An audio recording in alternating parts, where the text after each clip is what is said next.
Setting goals is a very important part of our life's process. Guess how many people have a constant plan for setting, rearranging, evaluating, and strengthening the purpose of their goals? The answer is very few. In fact, if you will do this, you will become among the few who do, that become the envy of all who watch. In the leadership seminar, we came up with a whole 10-year plan of goal setting, business goals and personal goals, family goals, economic goals, financial independence. It's a basic fundamental. In fact, if you will work hard on setting goals, put together a plan for setting goals, reevaluate them, rearrange them, constantly talk about them, go over them again and again, I tell you what this process will do in my personal opinion. It'll put you in what's known as the top 5%. And if you want to be successful, if you want your life to really change in major ways, this is one of the fundamentals. A constant plan for setting, rearranging, evaluating, and strengthening the purpose of your goals.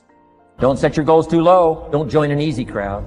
You won't grow. Go where the expectations are high. Go where the demands are high. Go where the pressure's on to perform, to grow, to change, to develop, to read, to study, to develop skills. I belong to a small group. We do business around the world. You cannot believe the expectations at that level.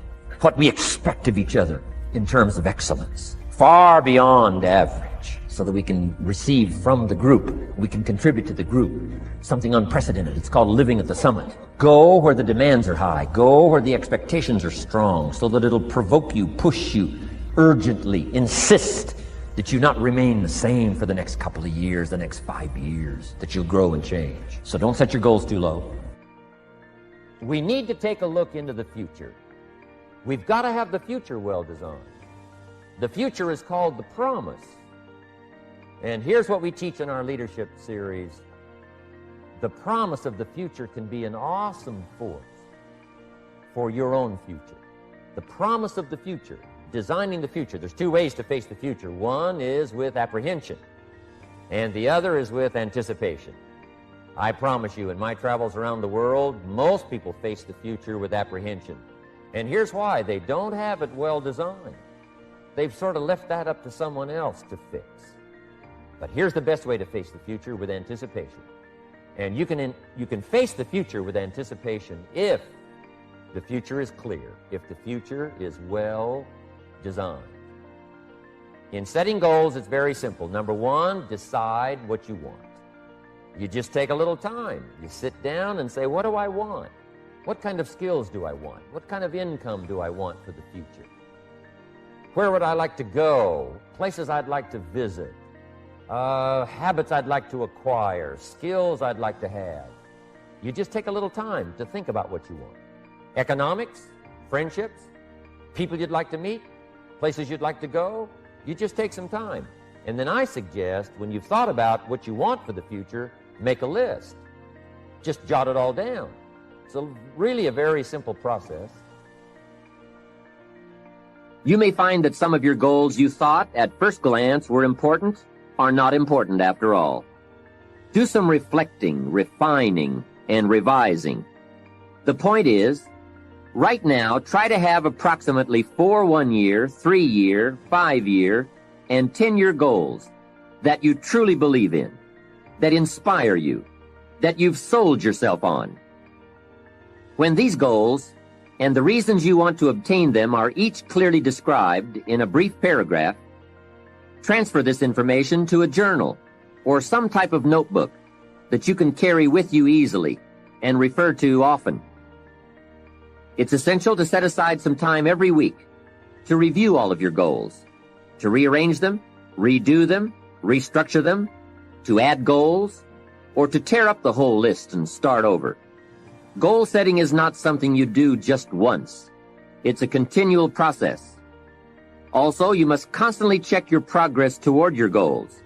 You don't want to fall too far behind on, or worse, lose sight of, your important goals. Now, just as important as your long-range goals are your short-range goals.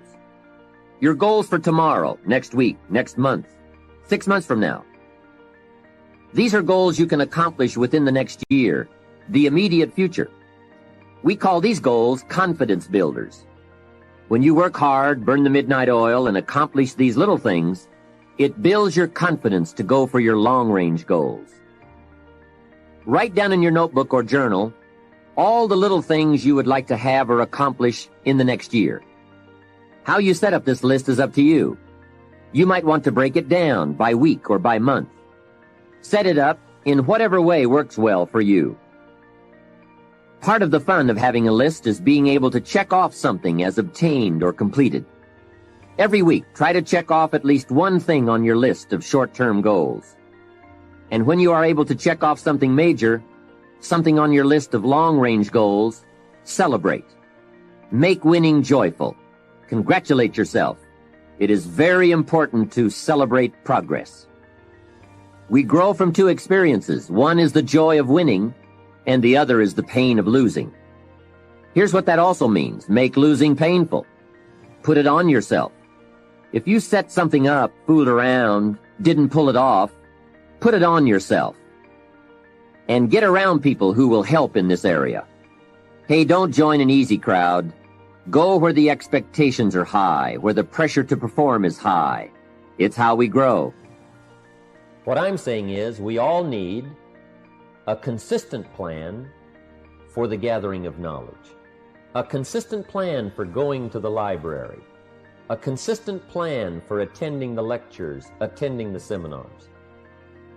Most people get ideas just spasmodically, or when someone happens to come by, or they just happen to hear someone, or they happen to read a book that might have some ideas that could help to benefit their life. When you listen to a sermon, make sure you've got your journal to take notes. Wherever you go, gather knowledge, but gather it on purpose. Do it constantly, do it daily, and do it consistently. We need a consistent plan for reading books. Most people just read books haphazardly, spasmodically, or most people just don't read at all. Or they don't have a good plan for reading the right books. Sure enough, the man reads the comics instead of the classics. And he misses all the things that could really benefit his life because he doesn't have a plan. Here's a good thought to consider.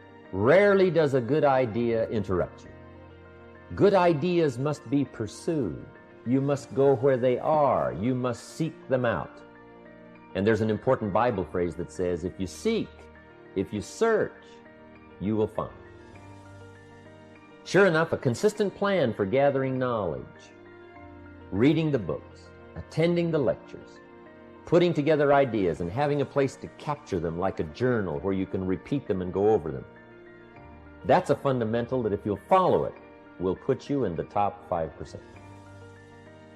Guess how many people have a consistent plan for the gathering of knowledge? Answer, very few. And what you want to be is one of the very few. You need a plan, a detailed plan for the use of your work time. We call it a game plan. Most people try to design tomorrow and next week and next month in their head. They try to just decide what they're going to do. And most people don't even think that far ahead. They think, I have to get up in the morning and go to work, and that's about the extent of it.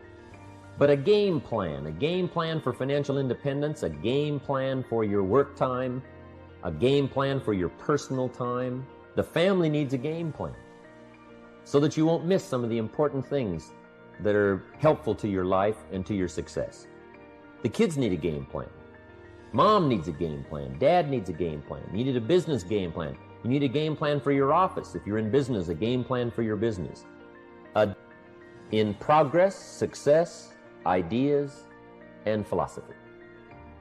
I have a good phrase for you. Never mistake the power of influence. The man says, well, I live here, but it doesn't really bother me. See, that's not true. He says, I'm around these people, but they really don't bother me. See, that's not true. Whoever you're around,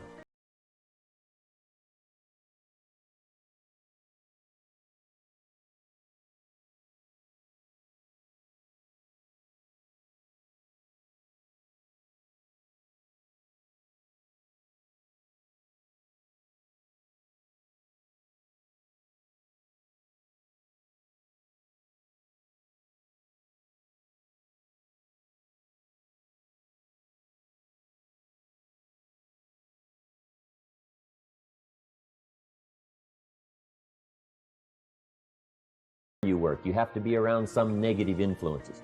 But what you must do is counterbalance that. Develop a plan, a game plan.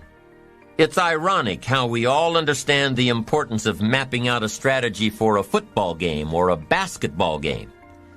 Not one professional team in the world begins a game without a complete strategy. But few of us take the time to map out a strategy for our lives, a game plan. But it's important. Here's the first rule for your game plan of life. Don't start your day until you have it finished. Don't begin your activities of the day until you know exactly what you plan to accomplish. Don't start your day until you have it planned, and do this every day. I know all this writing takes time and a disciplined effort, but remember that value is the fruitful result of discipline, not hope. Once you've mastered the art of planning your day, you're ready for the next level. Don't start your week until you have it finished. Don't begin your activities of the week until you know exactly what you plan to accomplish. Don't start your week until you have it planned. Just imagine what life would be like if you took time out of every Sunday to plan your week. Come Friday, you won't be saying, "Boy, did this week fly by. Where did it go? What did I do?" No, if you plan your week before you start it, you'll know exactly what you want to do, what you want to accomplish, what you need to work on.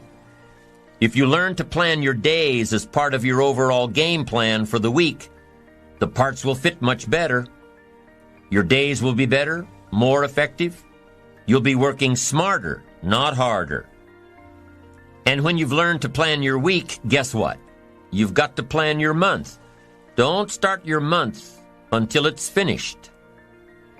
By developing a game plan for your days, your weeks, your months, by developing and following your game plan, your days and weeks and months all become part of a bigger plan, a bigger design, a long-term view of your life, a visual chain. You'll start gaining a greater perspective of it all because you are planning. It takes great discipline on your part, but it will soon lead to a new habit, a habit of mastering your time, a habit of discipline that will lead you to the good life. Now, if visually seeing the future is new to you, if you've never developed a game plan before, let me offer a few tips. There are two things that you need to understand before you create a game plan. Number one, a game plan, a visual chain of your future, is like a spreadsheet. Instead of listing numbers, you list activities. It's like a to-do list. And number two, the technique of developing a game plan can be used for a single day, a single project, or a variety of projects that are happening simultaneously. Here's how you do it. First of all, you need to buy a pad of graph paper. Game plans work best on graph paper. So take a sheet of graph paper and make vertical columns of the number of days this plan is to cover. Then on the left-hand side of the paper, write the heading, Activities. Under this heading, list all of the activities to be accomplished within your time frame. Let's say, for example, that you've got 1 week to finalize a marketing plan.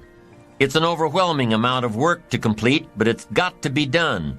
So break it down piece by piece. The best way to start is by listing all of the individual components on the left-hand side of the page. Now, some of these things need to be completed before others can be started. You need to have your market research results in before you can determine your target market. You need to know your target market before you can develop your marketing strategy. You need to have your marketing strategy before you can create a budget for collateral materials, and so on. When you break down the project piece by piece, deadline by deadline, you can be more effective in delegating the appropriate pieces of the puzzle. And you can be more effective in doing your own work while orchestrating the rest. The final result of developing a visual chain, your game plan, is a clear visual presentation of the tasks before you. Keep your game plan in plain sight. Put it up in your office where you can easily look at it. Have a copy of it at home and tape it to the refrigerator. Keep a copy in your journal for quick reference. Your game plan will serve as a constant reminder of all that you need to do to get where you want to go. If you're doing all that you're scheduled to do, game plans are very rewarding. And the discipline of developing and following a game plan is exciting. Day by day by day, week by week by week, month by month by month, you'll see the magic of your dreams and plans turning into reality. It's an incredible feeling of being in charge of your life, your surroundings, your future. It's like creating a work of art on the biggest canvas imaginable. It's creative. It's beautiful. This is powerful stuff, to dream a dream, plan for the dream, and then to watch your dream turn into reality. And what's really powerful about creating game plans is that you can see your future right before your eyes. So on those days when your energy isn't up to par, your enthusiasm is a little low, your ambition isn't pulling you, and your attitude isn't on the high side, on those days, use your game plan to see how far you've come and take time to realize just exactly where it is that you're headed for. On those days, it's your discipline and visual chain of the future that will pull you